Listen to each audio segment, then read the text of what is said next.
Bonjour à tous et bienvenue sur ma chaîne YouTube. Alors aujourd'hui, nous allons réaliser ensemble un condiment japonais. Un condiment japonais qui s'appelle le benishoga. Le benishoga en fait c'est du gingembre mariné dans du vinaigre, un peu rouge et vraiment délicieux. C'est très pratique pour assaisonner vos plats, par exemple les okonomiyaki, takoyaki, yakisoba. Et c'est vraiment très simple à faire. Et sinon, pour la recette, c'est tout de suite. Pour cette recette, vous aurez besoin de 150 g de gingembre jaune, 100 ml de vinaigre de prune et de sel.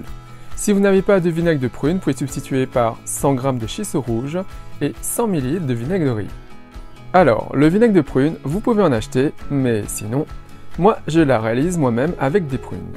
Ce bocal date de septembre 2023, il faut donc réaliser le vinaigre en avance.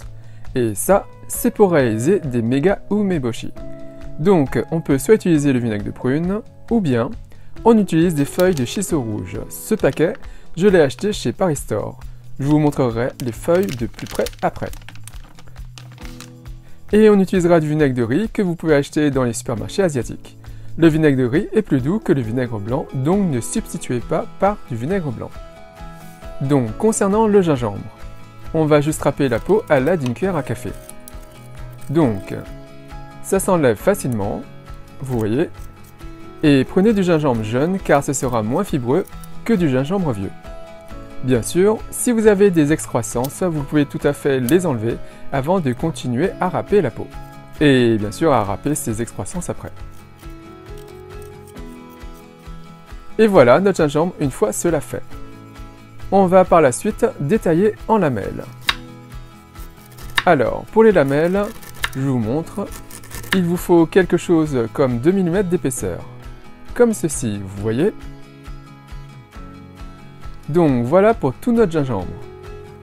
Ensuite, on va disposer chaque lamelle les unes sur les autres, à plat, et une fois cela fait, on va pouvoir détailler en allumettes très facilement. Au niveau de la taille, on va essayer de garder 2 mm également. Donc, voilà ce que ça donne. Et voilà donc pour tout le gingembre détaillé en allumettes, qu'on aura mis dans un bol. On y déverse maintenant dessus une cuillère à café de sel, et on va essayer de répartir le sel sur toutes les allumettes de gingembre de façon homogène. On mélange donc le tout pour cela, voilà, et le sel va nous permettre de dégorger le gingembre de son jus. On pose un poêle dessus et on va attendre 30 minutes. Pendant ce temps, si vous n'avez pas de vinaigre de prune, on va prendre notre shiso rouge. Alors, voilà à quoi ressemblent les feuilles de shiso. Donc, c'est pourpre d'un côté et vert de l'autre. Je place ça dans l'évier et on va rincer nos feuilles.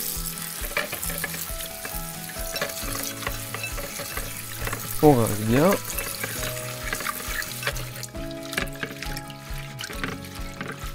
Voilà. On déverse l'eau. Voilà.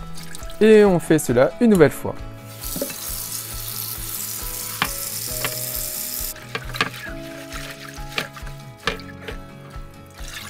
Une fois qu'on aura fait cela, on va bien essorer nos feuilles et on les presse entre nos mains.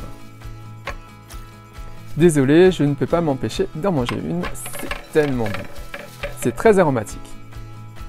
Ensuite, on y dépose une cuillère à soupe de sel et on va masser nos feuilles de shiso avec le sel.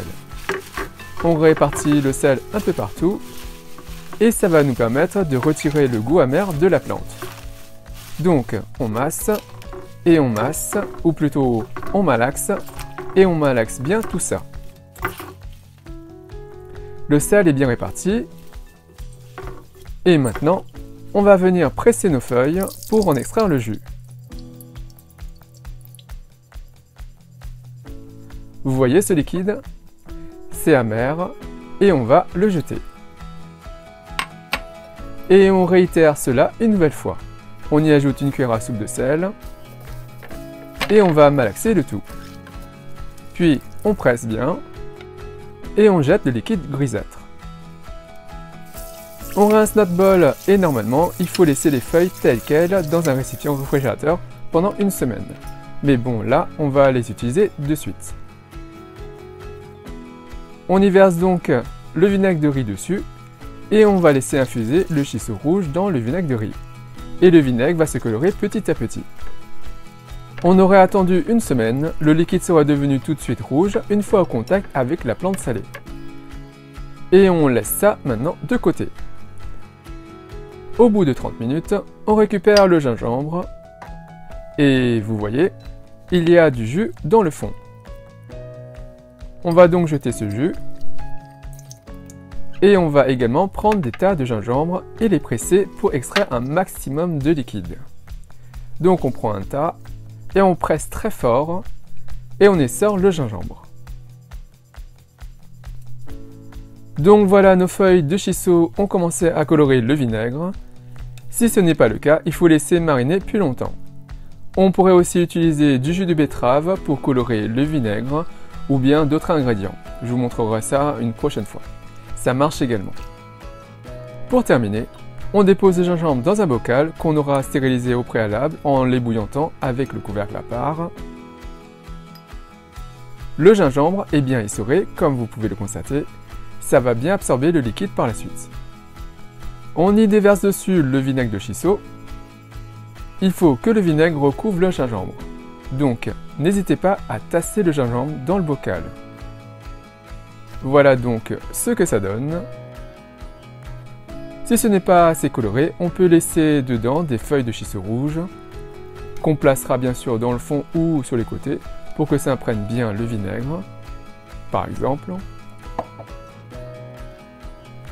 On ferme avec le couvercle, et voilà, et ça part au réfrigérateur. Et ça se conserve super longtemps. Et c'est très pratique pour réaliser des okonomiyaki par exemple. Je vous mets d'ailleurs le lien de ma vidéo ici. Sinon, vous auriez du vinaigre de prune, et il vous aurait juste suffi de recouvrir le gingembre de vinaigre de prune, et c'est tout. Comme quoi, ce n'est pas très compliqué, non?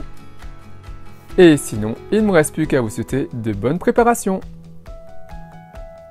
Donc voilà, comme vous allez voir, cette recette est super simple à faire. Donc n'hésitez pas bien sûr à la réaliser et à conserver tout ça au réfrigérateur. Ça se conserve super longtemps. Et bien sûr, si vous réalisez cette recette, n'hésitez pas à me laisser un commentaire juste en dessous à me dire ce que vous avez pensé. N'oubliez pas également de cliquer sur la petite cloche pour être notifié de la mise en ligne de mes prochaines vidéos. Et comme d'habitude, si vous appréciez cette recette, si vous appréciez cette vidéo, n'hésitez pas à faire un big thumbs up, à liker la vidéo, à la partager autour de vous, à vous abonner à ma chaîne YouTube, à me suivre sur mes comptes Twitter, Instagram et Facebook, et bientôt TikTok. Et moi je vous dis à très bientôt. Bye!